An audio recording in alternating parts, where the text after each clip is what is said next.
ശല്യം ചെയ്യാനും തമ്പ്രാക്കന്മാരാണ് എന്ന വിചാരം. തമ്പ്രാക്കന്മാരാണോ കേരളത്തിൽ? നിങ്ങൾക്ക് ഇതുപോലെ ഇത്രയും ജോലി ഇത്രയും നല്ലോണം വേറെ നിങ്ങൾ ജോലി ചെയ്തിട്ടില്ലെങ്കിലും ഇത്രയും ആത്മാർത്ഥതയോട് നിങ്ങൾ എന്തെങ്കിലും ജോലി ചെയ്തിട്ടുണ്ടോ? നിങ്ങൾക്ക് ഇത്രയും നാള് ഇത്രയും ജോലി ചെയ്യാനുള്ള ഈ കൊച്ചുകൊളുപ്പാൻ കാലത്ത് നിങ്ങൾ ഇത്രയും ചെയ്യാൻ നിങ്ങൾ എവിടെ നിങ്ങൾക്ക് ആരായിരുന്നു അധികാരം തന്നെ? നിങ്ങൾ ഇതുപോലെ ജോലി ചെയ്തിട്ട് കണ്ടിട്ടില്ലല്ലോ. ജനങ്ങൾ പ്രതികരിക്കാത്തത് നിങ്ങളൊരു ഒരു തൂലികയായിട്ട് കണ്ടെത്തി വെച്ചിരിക്കുകയാണോ? റോബിൻ ബസ് MVD പിടിച്ചെടുത്തിരിക്കുകയാണ്. വീണ്ടും പിടിച്ചെടുത്തിരിക്കുകയാണ്. അനാവശ്യ കാര്യം വീണ്ടും റോബിൻ ബസ്സിനെ MVD പിടിച്ചെടുത്തിരിക്കുകയാണ്. ഇവരുടെ ഒരു ദ്രോഹം അവസാനിപ്പിക്കാനായി അവർ തയ്യാറല്ല. വീണ്ടും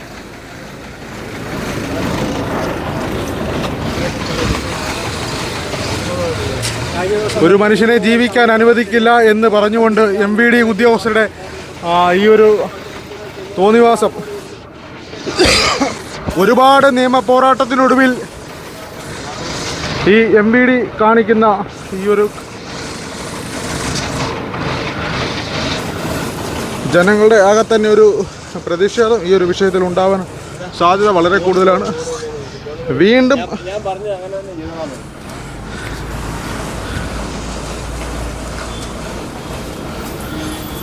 റോബിൻ ഗരീഷ് എന്ന ഒരു വ്യക്തി കോടതിയിൽ നിന്ന് നിരവധി നിയമ പോരാട്ടങ്ങൾക്കൊടുവിലാണ് ഈ ഒരു എന്തു തന്നെ വന്നാലും അദ്ദേഹം അതിൽ നിന്ന് പിന്മാറാൻ ഒരുക്കമല്ല.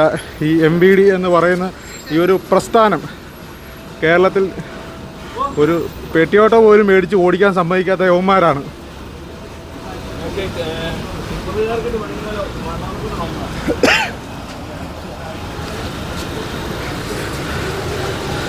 ഒരല്പം പോലും നാണവും മാനവും എങ്കിൽ ഗണപതിക്ക് വെച്ച് കാക്ക കൊണ്ടേന്നൊക്കെ അത് കുഴപ്പമില്ല. പണ്ട് 100 മീറ്റർ ആയിരുന്നു, ഇപ്പൊ 1 കിലോമീറ്റർ ആയില്ലേ. അതൊക്കെ ഇനിയും നീളും. ഇത്രയും നാണം കെട്ട ഒരു വർഗം കേരളത്തിൽ ഇത്രയും നാണം കെട്ട ഒരു വർഗം കാണത്തില്ല. ഒരു നടപടി എടുക്കാൻ അല്ലെങ്കിൽ ഒരു തങ്ങളെ ജോലി കൃത്യമായി നിർവഹിക്കാത്ത മോട്ടോർ വെഹിക്കിൾ ഡിപ്പാർട്ട്മെന്റ് ഇന്ന് പുലർച്ചെ 4 മണിക്ക് തന്നെ ഇവിടെ എത്തിയിരിക്കുകയാണ്. അതിനെക്കുറിച്ച് എന്താണ് പറയാനുള്ളത്? മോട്ടോർ വെഹിക്കിൾ ഡിപ്പാർട്ട്മെന്റ് അവരുടെ ഉന്നതരുടെ ഈ ഉദ്യോഗസ്ഥരാണ് ഏറ്റവും കൂടുതൽ ഈ പാമ്പ് പിടിച്ചാൽ ഇങ്ങനെ ചോദിക്കരുത്. ശരിയായ നടപടിയല്ല. നിങ്ങളുടെ മുന്നിൽ കിടന്ന് ഇനി അദ്ദേഹം മരിച്ചാൽ മാത്രമേ നിങ്ങൾ പിന്മാറത്തുള്ളൂ.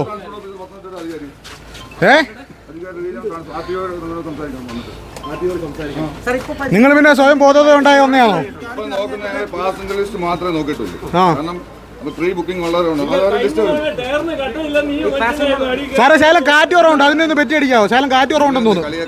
അതെ, തീർച്ചയായിട്ടും കളിയാക്കും. ജനങ്ങൾ കളിയാക്കും സാറേ, ജനങ്ങൾ കളിയാക്കും. നിങ്ങൾ ഈ കാണിക്കുന്ന ഓവർ ഷോയാ. നിങ്ങൾ കാണിക്കുന്ന ഓവർ ഷോയാ, ഓവർ ഷോ. തീർച്ചയായിട്ടും ഓവർ ഷോ. നിങ്ങൾ ഇതേപോലെ ജോലി എവിടെ ചെയ്തു സാറേ? നിങ്ങൾ എവിടെ ചെയ്യും ജോലി?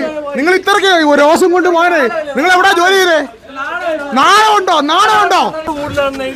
ഉദ്യോഗസ്ഥനാണ് ആ പോകുന്നത്.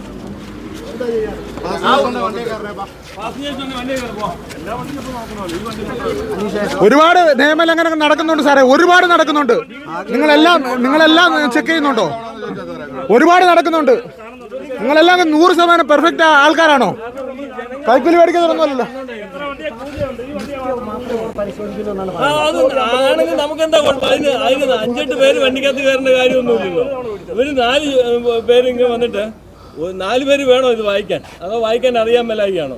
കഴിഞ്ഞ തവണ കോടതി ഓർഡർ കാണിച്ചപ്പം ഞങ്ങൾക്ക് ഇത് വായിക്കാൻ മനസ്സിലാകുന്നില്ലെന്നാണ് പറഞ്ഞത്.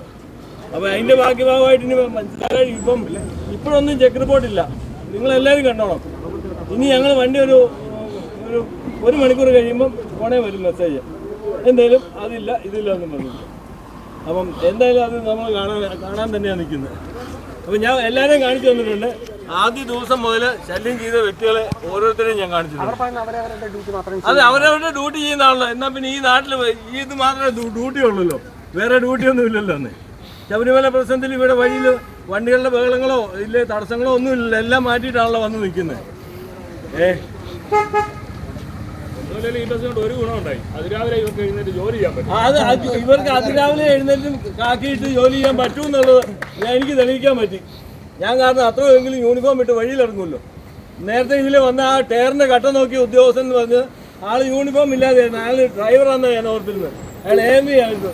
അയാൾ വണ്ടിക്ക് അടിയിൽ ഉരുണ്ട് കയറിയിട്ടാണ് നോക്കുന്നത്. ഏതാ വെളുപ്പിനെ 4:30 എന്തുമാത്രം വിഷമിച്ചാന്നറിയാൻ പറ്റും. അപ്പൊ ഇതൊക്കെയാണ് ഒരു പ്രസ്ഥാനം കൊണ്ട് നടക്കുന്നവൻ ഈ